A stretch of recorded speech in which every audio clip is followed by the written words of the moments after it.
పార్వతీదేవి చంద్రుడికి ఇచ్చిన శాపం ఇప్పటికీ మనపైన ప్రభావం చూపుతుందని నమ్మేవాళ్ళు చాలామంది ఉన్నారు.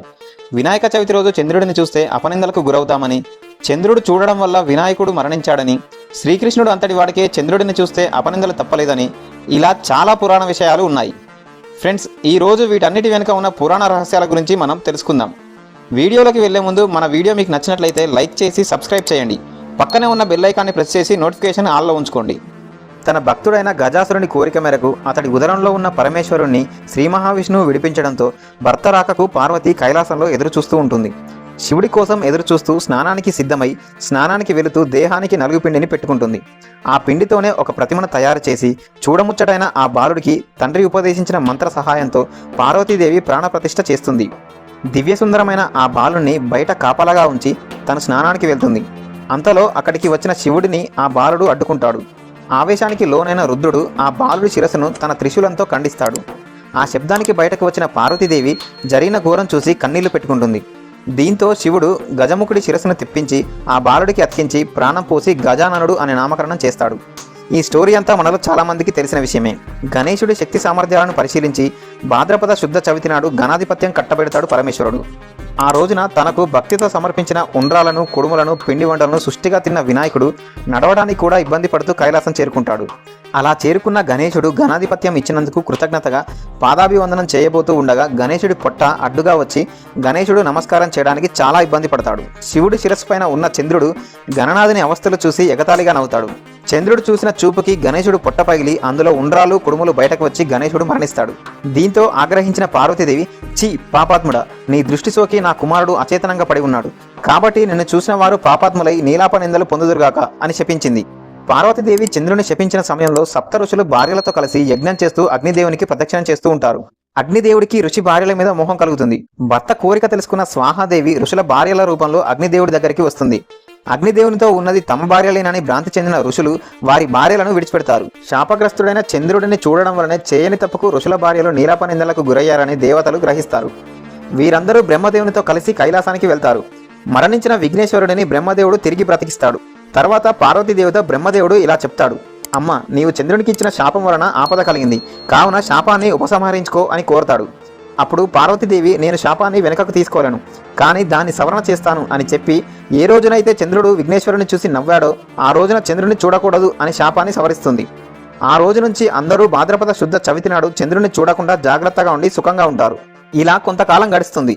ద్వాపర యుగంలో ద్వారకాలో నివాసం ఉన్న శ్రీకృష్ణుడిని నారదుడు కలిశాడు. కాసేపు మాట్లాడాక, స్వామి, ఈ రోజు వినాయక చవితి, పార్వతీ శాపం కారణంగా చంద్రుడిని చూడకూడదు, మీకు గుర్తుంది కదా అని చెప్తాడు. ఇక నేను వెళ్తాను అని శ్రీకృష్ణుడికి చెప్పి నారదుడు వెళ్ళిపోతాడు. శ్రీకృష్ణుడికి పాలంటే చాలా ఇష్టం.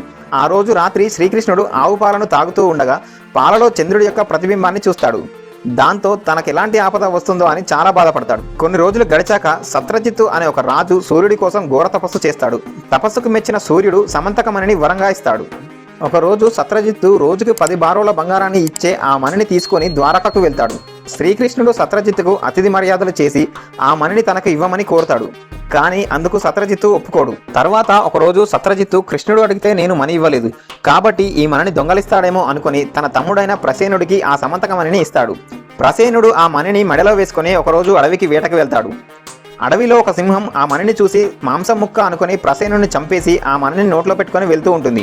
అలా వెళ్తూ ఉండగా జాంబవంతుడు ఆ సింహాన్ని చూసి ఆ సింహాన్ని చంపేసి సమంతకమణిని కొండగుహలో ఉన్న తన కూతురైన జాంబవంతికి ఆట వస్తువుగా ఇస్తాడు. మరుసటి రోజు సత్రజిత్తు తన తమ్ముడి మరణ వార్త వింటాడు.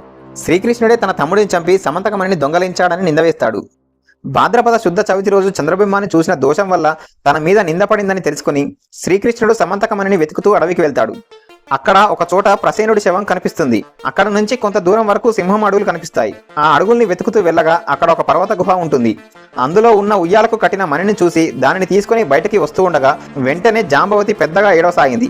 కూతురి ఏడుపు విని జాంబవంతుడు కోపంతో శ్రీకృష్ణుడిపై యుద్ధానికి వెళ్తాడు. వారిద్దరి మధ్య 28 రోజుల ఘోర యుద్ధం జరుగుతుంది. తర్వాత జాంబవంతుడు తన శక్తి తగ్గిపోవడం గమనిస్తాడు. తనతో యుద్ధం చేస్తున్నవాడు సాక్షాత్తు శ్రీరామచంద్రుడే అని తెలుసుకుంటాడు. త్రేతాయుగంలో జాంబవంతుడు శ్రీరాముడితో యుద్ధం చేయాలని కోరుతాడు. ఆ కోరికను ఇప్పుడు శ్రీకృష్ణుని రూపంలో వచ్చి తీర్చాడని గ్రహిస్తాడు. శ్రీకృష్ణుడికి నమస్కరించి సమంతకమణితో పాటు తన కుమార్తె అయిన జాంబవంతిని కూడా ఆయనకు సమర్పిస్తాడు. శ్రీకృష్ణుడు సమంతకమణిని తెచ్చి సత్రజిత్తుకు ఇస్తాడు. నిజం తెలుసుకున్న సత్రజిత్తు తనను క్షమించమని శ్రీకృష్ణుడిని వేడుకుంటాడు. ఆ మణితో పాటు తన కుమార్తె అయిన సత్యభామను వివాహం చేసుకోమని కోరతాడు. జాంబవంతుడు మరియు సత్రజిత్తు కోరిక మేరకు సత్యభామను మరియు జాంబవంతిని కృష్ణుడు వివాహం చేసుకుంటాడు. ఆ సమయంలో అక్కడికి వచ్చిన మునులు శ్రీకృష్ణుడితో, మీరు సమర్థులు కనుక మీ పైన పడిన నిందను పోగొట్టుకోగలిగారు, మా వంటి వారికి ఏది గతి అని అడుగుతారు. భాద్రపద శుద్ధ చవితి నాడు యథావిధిగా వినాయకుని పూజించి ఈ సమంతకమణి కథ విని అక్షింతలు తలపైన వేసుకున్న వారికి ఆ రోజు చంద్రదర్శనం అయినా కూడా అపనిందలు కలగవు అని శ్రీకృష్ణుడు చెప్తాడు. ఆనాటి నుంచి ప్రతి సంవత్సరం భాద్రపద శుద్ధ చవితి నాడు దేవతలు, మహర్షులు, మునులు తమ శక్తికి తగినట్లుగా గణపతిని పూజించి తమ కోరికలు తీర్చుకుంటున్నారు. ఈ కథను చదివి కానీ విని కానీ తలపైన అక్షింతలు వేసుకుని వినాయక పూజను ముగించాలి. చివరికి వినాయకుని ఎదుట వీలైనన్ని గుంజీలు తీసి సాష్టాంగ నమస్కారాలు చేయాలి. ఫ్రెండ్స్, మనం ఎలాంటి పూజ చేసినా సరే ఖచ్చితంగా ముందుగా గణేశుడిని పూజించాలి.